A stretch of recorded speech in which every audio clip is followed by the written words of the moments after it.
और ये घनश्याम प्रधान जी दूधा पर, जिनके द्वारा 21 पुष्प मुद्राएं समर्पित हैं, भगवान सदा अपनी कृपा को बनावे, यही कामना करते हैं। अरे अभिमानी के भोग न पाते, अभिमानी के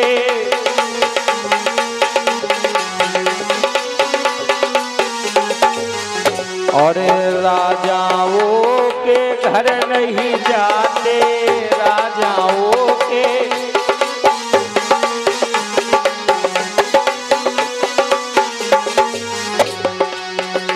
अरे अभिमानी के भोग न पाते, राजाओं के घर नहीं जाते।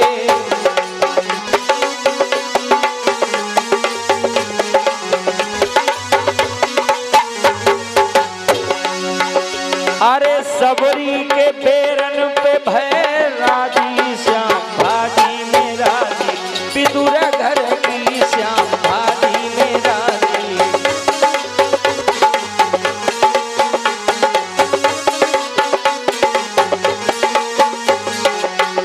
श्याम भाजी में राजी, श्याम भाजी में राजी, विदुर घर की श्याम भाजी में राजी।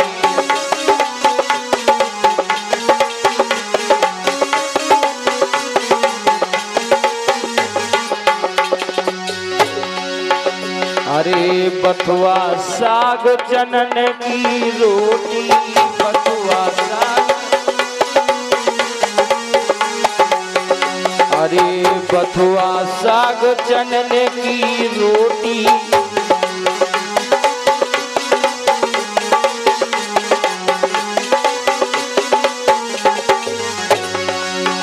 अरे केलन के छिलकन पे भैराजी, श्याम भाजी में राजी, विदुर घर की श्याम भाजी में राजी।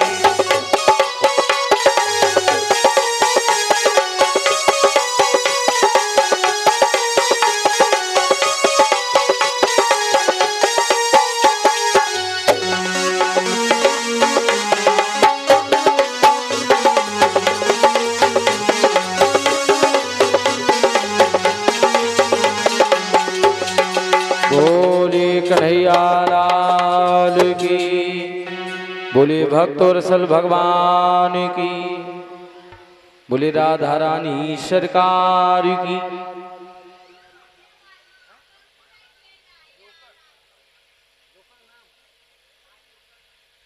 और ये भैया जोकड़ गौरी निवासी, ये 21 पुष्प मुद्राएं भगवान के चरणों में बिहारी जी सदैव अपनी कृपा को बनावे, यही कामना करते हैं। और हमारे परीक्षित जी जहां भी हों, जल्दी से जल्द पंडाल पर उपस्थित हों।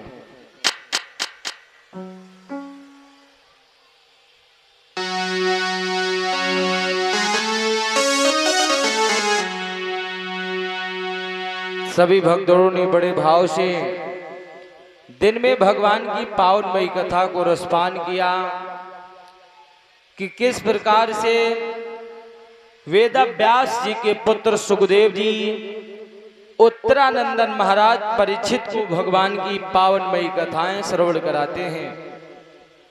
गंगा जी के किनारे बैठ करके वेद व्यास जी के पुत्र सुखदेव जी महाराज परीक्षित को भगवान की कथा श्रवण करा रहे थे कि किस प्रकार से 5 वर्ष की अवस्था में ध्रुव ने भगवान की प्राप्ति को किया,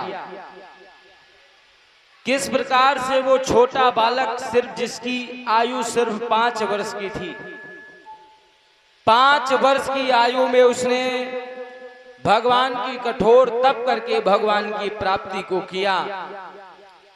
आज सुखदेव जी बड़े भाव से महाराज परीक्षित को भगवान की कथा सुना रहे थे।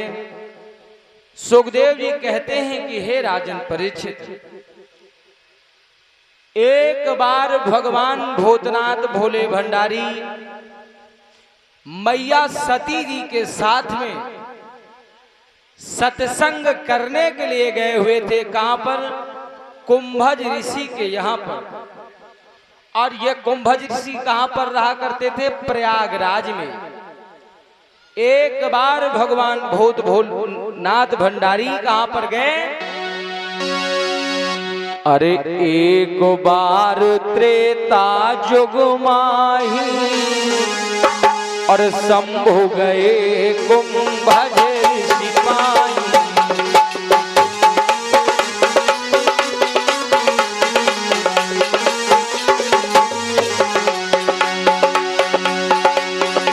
अरे एक बार त्रेता युग माही शंभु गए कुंभज ऋषि पाई।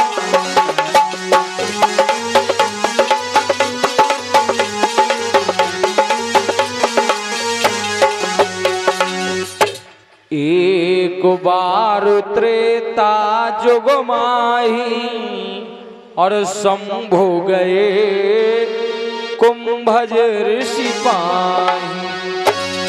एक बार भगवान भूतनाथ भोले भंडारी मैया सती जी के साथ में सत्संग करने के लिए कहां पर गए हुए थे? कुंभज ऋषि के यहां पर। और जब सत्संग करने के लिए वो निकले,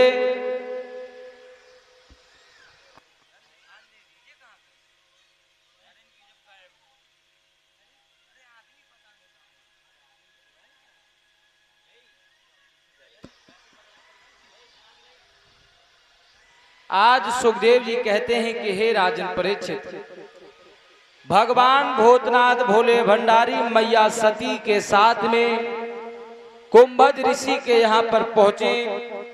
कुंभज ऋषि महात्मा ने प्रणाम किया भगवान शंकर को।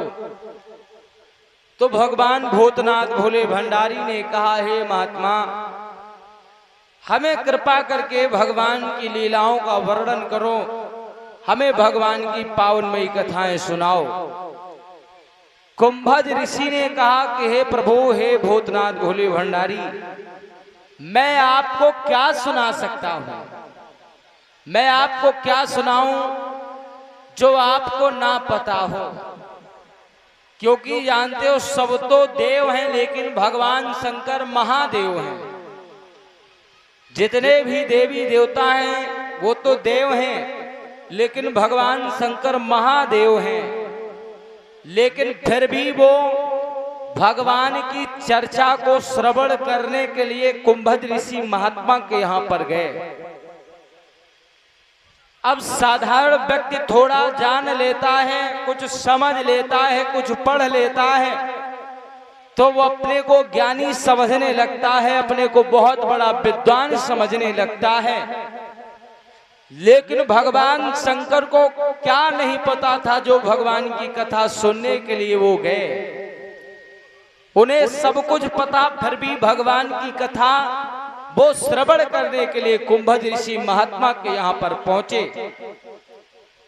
अब कुंभज ऋषि ने कहा, बाबा मैं आपको क्या सुनाऊं जो आपको ना पता हो? इसलिए आज ऐसा करो, आप हमें कथा सुनाओगे और हम कथा सुनेंगे। तो कुंभज ऋषि से भगवान शंकर ने कहा, हम कथा सुनाने के लिए नहीं आए, हम कथा को सुनने के लिए आए हैं। आज कुंभज ऋषि महात्मा के द्वारा भगवान भूतनाथ भोले भंडारी अपनी पत्नी मैया सती जी के साथ में महीनों तक का सत्संग किया। महीनों तक सत्संग चला वहां पर। और जब एक दिन सत्संग समाप्त हुआ तो भगवान शंकर सती जी के साथ में वापिस अपने कैलाश पर्वत को आने लगे।